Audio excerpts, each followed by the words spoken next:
there are few people in my life that whenever I have seen, I've always laughed, you know. And the thing is, the gentleman sitting right next to me, हमने इतना काम एक साथ किया, इतना काम इतने सालों तक. जब भी ये स्टूडियो में मेरे साथ आता था, अभी मैं इसकी कहानी सुनाता हूँ आपको. ये सुपर टैलेंटेड आदमी, super talented. Thank you, Salil. Before I met Shahrukh Khan, I met him. मैंने कहा ये तो हूबा-हू, one of the greatest mimicry artists that I've ever seen in my life, and now one of the greatest comedians, entertainers, presenters, and mind you, this hidden talent is a brilliant actor. Sunil Grover, thank you so much for joining me. Thank you, my friend, for calling me. But हाँ नहीं, मैं बहुत ज़्यादा खुश हूँ. चलो ये कहानी सुनाते हैं. Sunil Grover, apart from other things also, is one of the greatest voice talents in the country. Oh yeah. और वहाँ पे यहाँ पे हम दोनों बहुत मिलते थे. We used to voice for a lot of ads together. And Sunil Grover ऐसे आदमी है कि अगर एडवर्टाइजिंग के लिए आएंगे पहले चाय पीते हैं, फिर थोड़ा गेम खेलेंगे, 2 मिनट्स का गेम, उसके बाद स्क्रिप्ट की डिस्कशन होगी, फिर भाई थोड़ा और खेलते हैं, कुछ गेम क्रिकेट विकेट खेल लेते हैं, एक सेल्फी खींचेंगे गाड़ी के साथ, फिर अंदर चलते हैं. भाई तेरा रवैया तब से इतना अच्छा था ना. आई एम सो अच्छा, मैंने टाइम वेस्ट किया प्रोड्यूसर्स का. नहीं अच्छा नहीं, पैसा रोने लगते थे. But one thing was there, you had the talent then, and even when I started viewing on V4, you were doing it, Lallan character at that point of time. I was amazed at the talent at that point of time. और उस समय में मेरे को लगा था तुम बहुत आगे जाओगे, लेकिन उस बहुत देर तक luck evaded you. You know, for a long time. Did you ever feel, even voicing, it just had a tsunami later? That was my class for 5-7 years from training, because we were doing voiceovers. Correct, yeah. That time.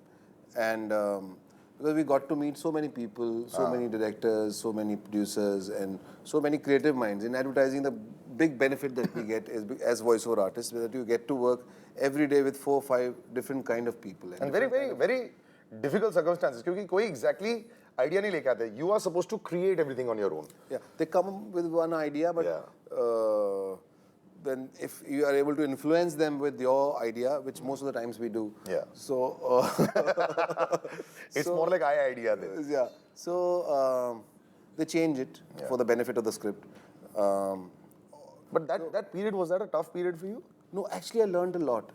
That was like a long day for me, those 5-7 years where I used to wake up at 7-8 o'clock in the morning and work till 2 o'clock in the night and go and record. थोड़े time बाद ऐसा लगता है courier service है, हम लोग एक studio से दूसरे सर्विस जा रहे हैं, जैसे तो हम कुरियर बॉय हैं, वॉइस और आर्टिस्ट वार्टिस्ट कुछ नहीं है. वो जर्नी थी इतने सारे क्रिएटिव माइंड्स के साथ, इतनी सारी अप्रोचेस. ब्राइटर साइड इज कि बैंक बैलेंस बहुत बढ़ गया था इसका. बहुत बढ़ गया.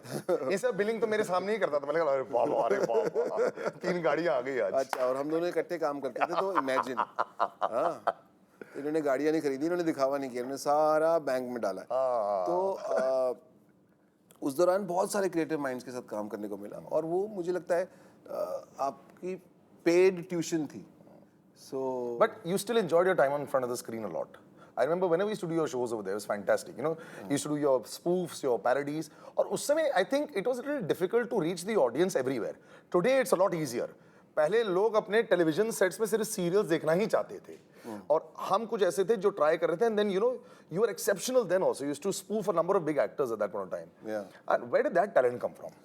That came from because in my childhood I used to mimic my all uncle, aunties, and in school teachers, principal, and rest of the staff. So from there, and people used to laugh. मेरे को पता नहीं लगता था कि ये लोग क्यों हंस रहे हैं, ये हंस क्यों रहे हैं, मैं तो सिर्फ नकल उतार रहा हूँ. तो फिर जैसे कॉलेज में आया तो मैं कहीं एक स्टेज पे गया, उन्होंने मुझे 200 रुपये दिए. तो मुझे लगा 200 रुपये तो बहुत बड़ा अमाउंट है, और ये किस बात के दिए हैं मुझे. तो मैं घर पे गया 200 रुपये लेके. मेरे फादर ने कहा कि तुझ कहीं से चोरी करके ला, तेरे को 200 रुपये कौन देगा. तो मैं फर्स्ट ईयर में था, तो समझ में नहीं आया. पर फिर मुझे लगा कोई 200 दे सकता है तो कोई 2000 भी दे सकता है, और फिर 20,000 भी दे सकता है. तो फिर वहाँ से लगा कि अरे ये तो प्रोफेशन भी बन सकता है. फिर मैंने एक विधिवत ट्रेनिंग लेने के लिए ड्रामा स्कूल ज्वाइन किया 2 साल के लिए, और वो ड्रामा स्कूल में मैंने सीरियस प्लेस किया, और शाम को मैं कुछ लाइव इवेंट्स करता था. बहुत ही जहाँ पे कोई शादियाँ हो रही हैं या बर्थडे पार्टियाँ हो रही हैं या कल्चरल प्रोग्राम्स होते थे, वहाँ पे मैं सिर्फ मिमिक्री और ये करता था. मेरी कॉन्ट्रास्ट लाइक दिन में मैं हैमलेट प्ले कर रहा हूँ, to be not to be कर रहा हूँ, और रात को जाके दोस्तों.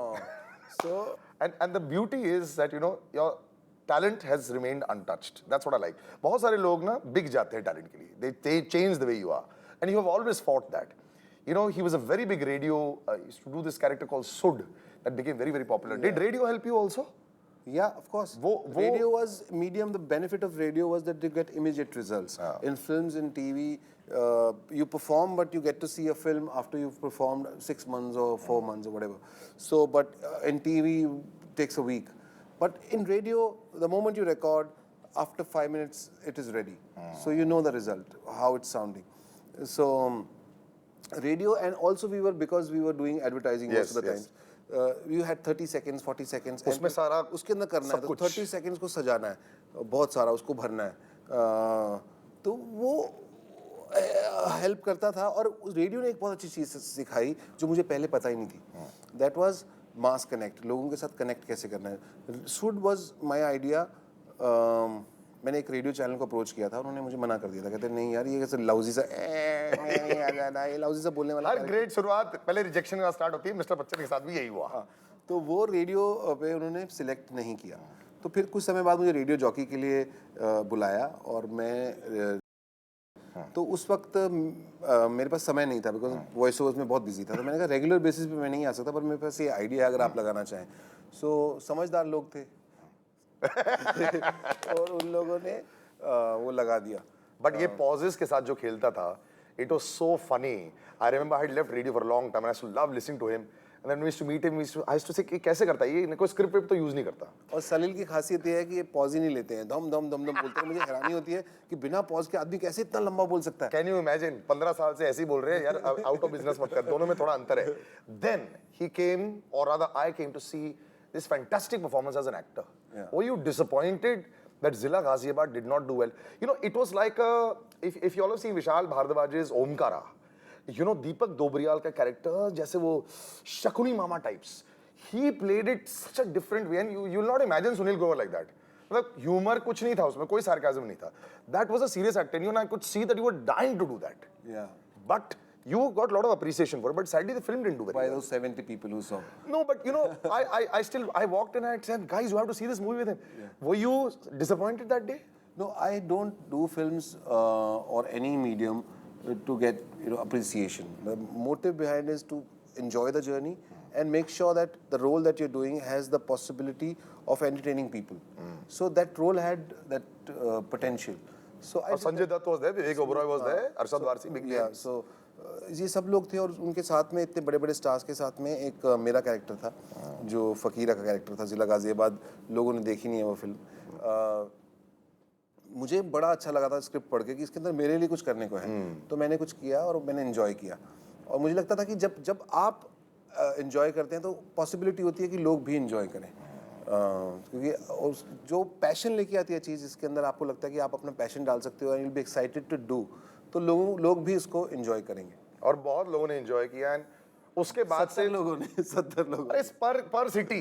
लेकिन उसके बाद से मुझे ऐसा लगा कि कोई बहुत बड़ी बात नहीं है. Flood gates open. और जो सुनील ग्रोवर सुपरस्टार बना, जो आज आपके सामने बैठा है, जो बड़े बड़े लोगों को नचाता है, जो मुझे शाहरुख खान से लेकर वरुण धवन ने बोला ये आदमी पागल है, क्या खाता है क्या पीता है, God knows. One of the most amazing entertainers, and I'm so happy to see that he's coming back with another film, and that's what I'm going to talk about. All right, this is quite an amazing opportunity because this man is such a bundle of talent here. बहुत कम लोगों में इतना ज़्यादा talent है, और मैंने ऐसा कोई फील्ड नहीं देखा है जहाँ पे इस आदमी ने हर बार हम जैसे लोगों को मात ना दी हो. और जब भी इसको स्क्रीन पर देखते हैं, it's very difficult. भाई I consider myself Shivnarayan Chanderpaul. 10 fumble मार जाऊंगा जैसा आप बोल रहे हैं. ये ब्रायन लारा निकला है. ये 10 फंबल मार जाऊंगा ऐसे लाइन में दौड़ बोले जा रहे हैं. But Sunil Grover, the great man is with us. और बहुत कम लोग दूसरे एंटरटेनर्स, बस ये चीज थोड़ी मेरी जांघें हैं जितने आपके डोले हैं. एक मैं इंसिडेंट आज सुनाता हूँ. We are on Facebook live, we are on B4U. Sunil Grover is such a, मतलब he is got a very innocent sense of humour also. एक दिन मैंने कोई अच्छी सी गाड़ी खरीद रखी थी. सुनील ग्रोवर गया मेरी गाड़ी पर ऐसे बैठ के, और उसे सेल्फी खींची और उसे डाल दी ये पब्लिक प्लेटफॉर्म पर. 50,000 लोगों से पूछ रहे हैं अरे तुमने गाड़ी ले ली. तो मैंने कहा सुनील हटा दे यार, सब पूछ रहे हैं. कहता है एक दिन तो रहने दो यार, कल निकालेंगे. सबको मैं रिप्लाई करता हूँ. But that's the relaxed मैंने sense. ये नहीं लिखा था कि वो मेरी गाड़ी है. You had not written anything. मैंने लिखा था with a new car. With a new car. Which was a new car. Which is a sense of humor, which is I think Which I fantastic. didn't ride Salil's new car. But have you enjoyed this entire process? We'll come to this amazing film Coffee with D, where D is the big brother, but it's a very humorous look at it, at about your David Frosts of the world and Arnab Goswamis of the world, and even though there's no direct reference to it, there is an indirect reference to it. But otherwise, humor has been such a huge part of your life in the last 3 years. ये जो explosion हुआ है of stardom, how are you handling it? I didn't know how to handle it initially. And I had seen people being praised, and I whistled for big actors and celebrities. But after the show, you know, there were 15 episodes were aired of the first show. I went to do a live event. I keep doing it. I enjoy facing live audience, and I had been doing it for a while. So I went on stage wearing this get-up because the organizer said this character is getting popular and you wear this costume. I said, okay. So I went on stage, and suddenly there were about 3,500 people. It was a corporate event, so the family day. So I go on stage and see about 1,000, 2,000 cameras popping out. Wow. With flashes on, and people are cheering and clapping. For a minute, I didn't have to even speak, Wow. say anything. Superb. और मुझे समझ नहीं आता इसको कैसे handle करूं. मुझे आदत नहीं थी इसकी. मेरे को जाता था पहले स्टेज पे 10 मिनट लोगों को एंटरटेन करता था, हंसाता था, उसके बाद लोग अप्रिशिएट करना शुरू करते थे. ये तो मैंने कुछ किया ही नहीं, मुझे लगा. तो मेरे लिए मैजिक था. और But you created magic on screen. Yeah. और फिर मैंने स्टेज पे गया, मैंने बोला हेलो. बड़ी देर तक लोग हेलो हेलो बोलते रहे. तो मेरे लिए बड़ा मैजिक था. But बहुत मुश्किल कैरेक्टर. और एक बात बताओ, it's very difficult. ये ऐसे नहीं जा रहा था. As you all know what kind of character he was doing, you know. So it was also a big risk. Were you worried about the risk in your life? No. नहीं. I thought लोगों को हंसी आ रही है, लोग enjoy कर रहे हैं. मुझे पहले मैं एक शो करता था जिसके अंदर mister Shahrukh Khan, I used to mimic him. Yeah. There's a spoof show on a game show. पांचवी पास types. Yes, चंपू. So मुझे ना वो शो लोगों ने एक्सेप्ट किया, उसको एंजॉय किया. तो जो थोड़ा बहुत जो भी फेम मिला उस शो से, मुझे लोग बोलते थे कि अब तो rest of the life you are Shahrukh की छवि या mimicry artist, or maybe duplicate Shah Rukh Khan, as big actors, all big actors have duplicate actors. Yeah. So I wasn't worried about it. मुझे लगता था कि लोग हंस रहे हैं तो ठीक है, I'm okay with that. It's okay. You're being compared to Shah Rukh Khan. Yeah? It's a pretty big honor I'm also. okay with that Yeah, in the yeah. sense because I'm able to bring smile on people's faces. I'm fine. Suddenly there was this Sud on radio, got popular. फिर गुत्थी हुआ. मुझे एक जो हमारे show के एक director हैं, उन्होंने मुझे कहा कि सारी जिंदगी तो सुनील लिखवाले लोग तेरे को गुत्थी कहेंगे. लास्ट मंथ मैंने एक दिन नोट किया, कहीं मैं बाहर जा रहा था, ट्रैवल कर रहा था, मुझे जो भी लोग बोलते हैं मैं देखता था क्या बुलाएंगे मुझे. सो मुझे डॉक्टर साहब, गुलाटी, मशहूर गुलाटी, डॉक्टर साहब. अच्छा, he is like this, हाँ? मैं आपको ये बताना चाहता हूँ कि अगर ये बोल रहा है तो ये ऐसे खड़ा देख रहा होगा. ये नोट डाउन. अच्छा, this person has, ये एक्चुअली ये करता है. सुनील ग्रोवर is, मैं दिल में क्लर्क ही हुए actually. No, he's actually living somebody else's life and looking from ऊपर से. अरे ये सुनील ग्रोवर की जिंदगी है. Now let's come to the film, which I found hilarious. It's all about you. Poster पर तुम हो यार. जब तुम अपनी शक्ल पोस्टर पर देखते हो, what's the feeling? Is there anything still left? Film होती है यार. है बड़े पोस्टर, होर्डिंग. सलील, मैं सच कह रहा हूँ मेरे I know भाई. यार, फिल्म मुझे जो टीवी ने फेम दिया है और जो अप्रिसिएशन दी है और जो टीवी के थ्रू मैं लोगों के एंटरटेन कर सका हूँ, स्माइल लाया हूँ, no less than any other medium. Yeah, of course. तो मैं अगर आप इमेजिन करो, आई एम फॉर्चुनेट कि मुझे फिल्म करने को मिली और आई एम लकी कि प्रोड्यूसर, डायरेक्टर ने मुझ पर भरोसा किया और एक पोस्टर के ऊपर मेरी फोटो लगा दी. I am thankful to God and to them. लेकिन आपसे मैं एक सवाल पूछता हूँ कि अगर मैं ये फिल्म कर रहा हूँ और मुझे 4 फिल्में और करने को मिलें, तो आप चाहेंगे कि मैं टीवी शो पे नहीं आऊँ? नहीं, बिल्कुल नहीं यार. You have to do TV. You have to. This have to question. You can't evade. Yeah. Well, it's like another medium also, but I'm getting to see another side of you. This is a comedic side of you on TV. The best part of films I like is it has a beginning, a middle, and end. एक story होती है और खत्म होती है. TV is an ongoing process. वो चलता रहता है, हर वीक आपको कुछ ना कुछ करना है. लेकिन अमेजिंग कनेक्शन है इस शो के जरिए. मैंने इससे पहले भी टीवी किया, लेकिन ये शो कुछ खास ब्लेस्ड है कि अजीब से लेवल का नहीं, because the level is another level. TV का दर्जा इस आदमी की वजह से, and there is no bones about it. I love Kapil also, I love him also. Both of them are responsible for changing TV and for putting us all out of work here. But the beauty is, with this movie, when you're doing this, when you walk out, will you be worried with an outcome of a film like this? No. Will you read critics what they say? No, I remember once, it happened to me once. Somebody wrote after my first film, Avarapan, they said, as if watching him on TV wasn't enough, now you have to endure him in the film also. तो आपके साथ अगर किसी and I don't know whether they नहीं, would, मुझे भी अच्छा लिखा होगा तो ठीक है, हाँ, अच्छा तो लगता है, बुरा लिखा होगा तो वहाँ लगता भी है कि ऐसा क्यों लिखा. बट मुझे एक बात समझ में आई है सलील, वो ये है कि give your 100% and then forget whatever people say. So and try and give you 100%. There are circumstances when you can't give 100% because of whatever. So but try and give you 100% and then forget about it. you got fans all over the world right now, you know. Thanks to this Facebook Live that will go all during the day also, people will see it. And you performed all over the world also. Where do you think you get the maximum love here?